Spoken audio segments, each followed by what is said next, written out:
Hey, what's going on, Agents for Life? I'm so glad you're here. Welcome to podcast 280, where we're going to talk about commitment. And I've got a story to share with you. Well, you may have heard of this story, but a story that undermines commitment like nobody else that I can think of. But before I do, just a quick report from the field. Now, with the market being volatile as it is, I think we're coming up on annuity season.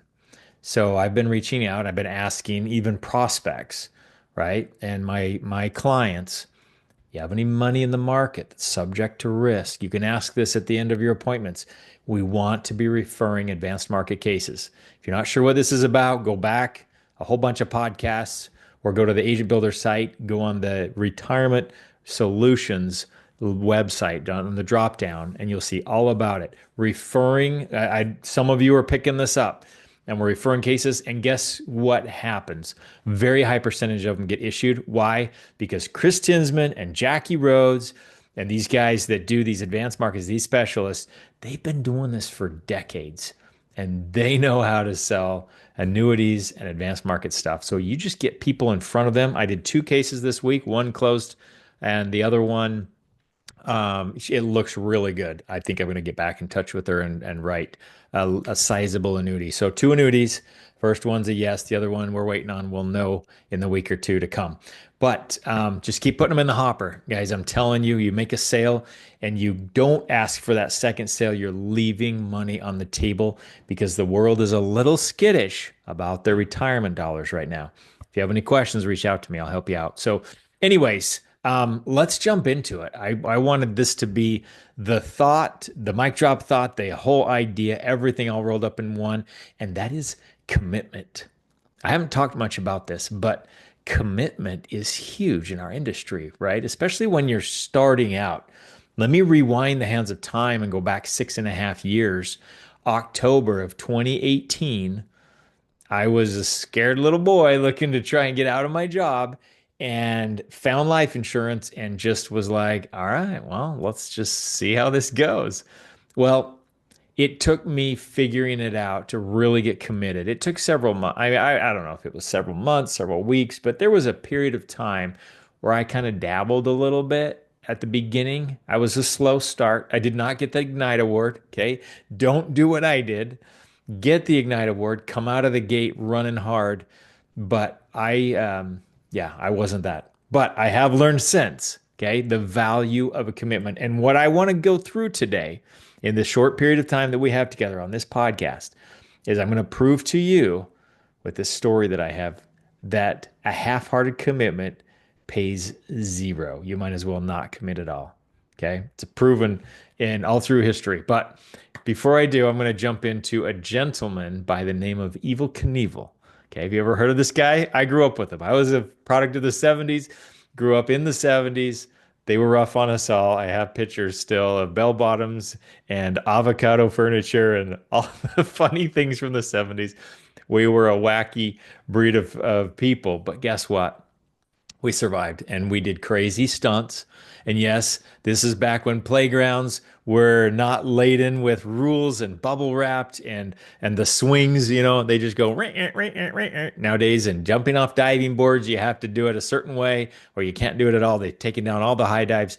All the fun is out of life, right? I feel bad for kids these days. But back when we could, we grew up in the day with a gentleman named Evil Knievel. Now, his name is Evil not because he was evil. In fact, he misspelled the Evel so that people wouldn't think Evil. He was a very devout Christian follower of Christ and believer in God. And from what I know, I never met the guy, but from what I read, genuine, just good guy. He just liked to defy death. He loved staring death in the face. And so his first stunt was jumping over two pickup trucks in his motorcycle, and he landed it. And he went on to do much, much more world famous stunts in front of thousands and thousands of people. But the story began when he was in a car chase, and the cop that pulled him over, he crashed his motorcycle, and They took him to jail because he was trying to, I guess, outrun the cops. I'm not sure, but he was put in a cell next to a gentleman named William Knoffel, and they nicknamed him Awful Knoffel. And because he was a neighboring cell, they said, well, we got to come up with a rhyming nickname for you too. And that's where Evil Knievel was born. But he misspelled it because he didn't want to be that evil thing. So, anyways, nice guy. But guess what? Here's my point. You're wondering, why are we talking about Evil Knievel? Well, just to shake things up a little bit. But guess what? Evil Knievel has to do with commitment. Everything. So here we go. Ready to have some fun with me? Imagine, okay, setting up a stunt, right? You've practiced it. You got thousands of people watching. You're going to jump 50, 100 feet, whatever, right? You do that whole thing in the motorcycle, where you go lay down on the handlebars and come back up or whatever. And you get on the runway. You fire up the engine, right? Kick it into gear. You're checking everything. Everything feels good, right? And then you gun it and you're going down the runway and you've already timed it out. You know you have to hit a certain speed, right? Because I know they do this. I know they calculate to figure out how much trajectory, the angle of the ramp, how far it's going to make him go. This is where math comes in real handy. All those math classes that you slept through when you were in high school. Guess what? Geometry, I'll bet that was real important to Evil Knievel. So imagine going down the runway and thinking to yourself, you know, I'm just going to see how this works. I don't know if I want to fully commit. Well, let's just try this one out. Going fast, that's kind of dangerous, right? Kind of dangerous. I don't know if I'm 100% comfortable going the full 65 miles an hour or whatever the mileage is that they figured out. I don't think I want to do that because, well, speed, faster, dangerous. What if I wipe out? All right, yeah. Let's do 45 miles. I'm a little more comfortable with that because if I crash, 45 is a lot friendly. How about 30, 35? Okay, well, guess what? It's all or nothing. When you're going down that runway, he's either committed or he's not. If he doesn't hit that exactly the way they calculated, if he gives up or backs down on his commitment, what happens to him? He's probably going to die. He's certainly not going to clear the ramp. He'll crash land somewhere, probably break a bunch of ribs. He broke so many bones over the years of doing his stunts. But you know what? He just picked himself up and kept going. But can you imagine the level of commitment he had to make to himself? Okay. On that moment, even the first one, imagine that first stunt. Never jumped over anything before. He lines up two pickup trucks and says, I'm going to jump over these. Now, I don't know if he tried it or practiced or sat down and did a bunch of math or if he just said, that looks pretty good. Let's try, 45 miles an hour. I think I'll probably clear it. I don't know, but commitment, right? He's got a game plan. He's figured out his end goal. He knows the runway. He knows the trajectory, the calculations, the everything. And he's got to commit. He has to commit to the game plan. In fact, lack of commitment, anything other than 100%, if you're a stunt rider like Evil Knievel, anything short of 100% commitment guarantees failure. Think about that. That's pretty powerful. Now, fortunately, as a life insurance agent, there's a little bit of scalability there. I mean, it's not do or die, right? We're not like to the point where if we don't write a policy, you're going to end up in the hospital with 27 broken bones. It's not like that. If it was, there'd be a lot more of us that would be in trouble, right? Because we're not writing enough policies, we're not doing enough activity. But the principle, if we can get that, that mentality in our brain that this is do or die. You hear Barry Clarkson up there on the stage talking to us about pouring his heart out about this is your future. You got one life to live. Time is super precious. Let's give it all we got, all this stuff. And some of us just go around with weak commitment, expecting great results, but really not fully committing, really not 100% giving it our all. And I'm here today on this podcast just to remind you, hopefully that little story, I don't know if it resonates with you or not. It was kind of cool for me to learn a little bit more about this guy, but what a great parallel. And hopefully you can carry that into your next week and say, you know what? Maybe I didn't do so good this week. All right, you know what? We're all on a journey. It's okay. Give yourself a little grace. Dust off, recommit, and let's do it again next week. And let's adhere to the commitments that you make to yourself. You see, when you're at a job, you make commitments to a boss, right? That's where commitment goes. Even though you don't want to be there, even though you don't like your boss, you don't like your manager, you don't like your coworkers. Okay, some of us did, but most of us, we would rather be around friends and family for sure. Well, you still made a commitment to that person. Why? Because they write your paycheck, of course. So you make a commitment. So you're used to that external commitment, right? Somebody else. It's that fear of being laid off, losing your paycheck, whatever.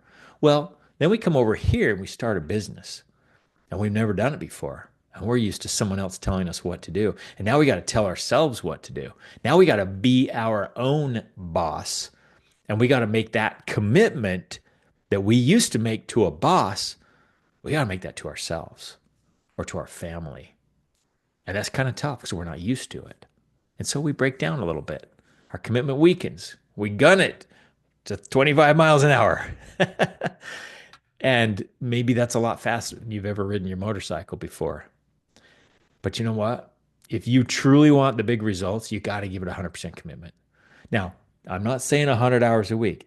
Full commitment doesn't mean work around the clock. What it means is when you're on Equus time, you're all in on Equus time. Why? Because Equus time is really your main goal here. We all came in for different reasons. Most commonly, when I talk to agents, they want to get out of a job. That was me. I was right there, mainstream, what most agents want and need. I wanted to use life insurance as a vehicle to get me out of my job. So come over here, half-hearted commitment isn't going to cut it. Yeah, you're going to be spinning your wheels. You got to go all in. Make a commitment to yourself, to your future, to your life, to your family. Okay. And think like Evil Knievel did when he sat on his seat the first time and he looked down that runway and he was like, I got to make this work. If not, I'm in trouble. Right. Do or die. Well, we are in business, do or die, and we've got to make it work. So I encourage you to keep committed to your process, committed to your activity, committed to what you said you were going to do, committed to your magic number. Remember that magic number that we talked about when you first came on board? Are you hitting that every week? Committed to your goals. Okay. Doesn't mean, again, 100 hours a week. It means whatever you commit to, you go all in and give it all you got, just like Evil did when he was gunning it down the runway, giving it all he got, hitting those numbers 100%, not backing off. Would you want to board on an aircraft where the pilot's like, you know what? We'll see how it goes. Or I want to save a little bit on gas. We're going to pull back just a little bit, maybe not go quite as fast on the runway. Right? You have to have a certain amount of effort in order to achieve the goal. And that's the same thing here. So, with that, let's go recommit to our processes. Let's recommit to our magic number, to our goals, to our families, and let's go out and crush it this week and make this week, not next week, not 10 weeks from now, not next year. Who cares about January 1st? Right now is all that matters. Make a commitment and go out and do your best and tackle the week like you've never done before. And let's come back next week on our accountability call, report some awesome wins, and feel good about what we did. Thanks for listening. Take care.